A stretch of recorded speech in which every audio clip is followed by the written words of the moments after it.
So we haven't started the new season of EP Live or the rundown yet, but this news from Nintendo today was just too huge not to comment on. Shinya Takahashi, who is the senior managing executive officer at Nintendo, went on to say that all work on what we had known on Metroid Prime 4 has ceased, and development duties for Metroid Prime 4 have gone back to original developer Retro Studios, and they're starting from scratch. They're starting over on everything. So we've got years to wait, probably at least 2 years. But what Shinya Takahashi really made clear in his statement, and I really applaud Nintendo's transparency here, because the demand and the wait for this, I expected Metroid Prime 4 to be at E3 last year, and we especially thought that it was going to be out this year, but they were very clear that we all, as fans of Metroid Prime, really want Metroid Prime 4, and they don't want to screw it up. And that's exactly what he came out to say, that they have high demands and high expectations on how this software is going to turn out.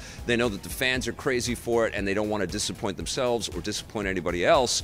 I am just really fascinated by all of the behind-the-scenes discussions that must have transpired, and Blake brought up a great point as we were going out to shoot this, is why didn't they just wait to announce this? You know, why didn't they wait a little bit longer? Because imagine if this was the day that we found out that Metroid Prime 4 was coming and that Retro Studios was going to work on it.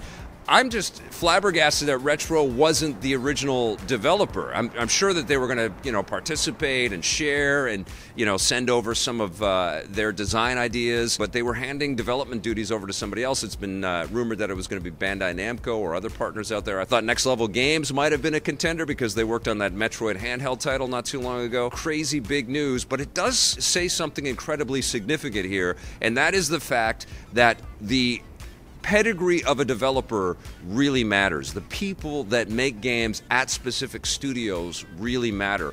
Our investment into believing what they're capable of is a significant idea, and I think that we need to see more of that. I think we need to hear, especially with these big properties, these big franchise titles that we're all hungry for and waiting for, we need to know when those announcements happen who specifically is making them. And developers and publishers need to double down on that. I think going forward, that's the big lesson and the big takeaway here, is that we should respect the creativity that these companies assemble, these development companies assemble, to be able to put these big titles together that matter to us, that become significant in popular culture, like Metroid Prime originally did when it launched on the GameCube and carried over to the Wii. And I feel like that's what Nintendo should do going forward. So when they come with Star Fox news, it should be because we chose this developer because X or whatever, Nintendo's got a slightly different situation, though, because they do develop so many of their titles in-house. But I think that there is a very important lesson here, and I think that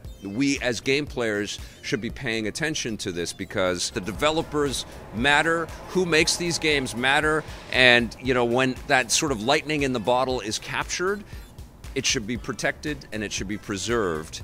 And if something kind of comes into the space and just changes everything like Metroid Prime does, the natural expectation is that that team or that company is going to chaperone that for the rest of time. And that's not what happened here, but it's eventually gone back there. So now it really puts Retro in the hot seat a little bit, because not only do they have to make us forget about this Metroid Prime 4 we never saw, they have to live up to the expectations of the classic Metroid Prime games, and they have to now over-deliver. They have got the pressure seat. They've got to make this the very best Metroid Prime experience we've ever played. And you know what? They invented it. I have massive faith that the people over there are going to do it, and I think that this is the right call, and I can wait. It's going to be hard to wait, but I can wait for an awesome Metroid Prime 4.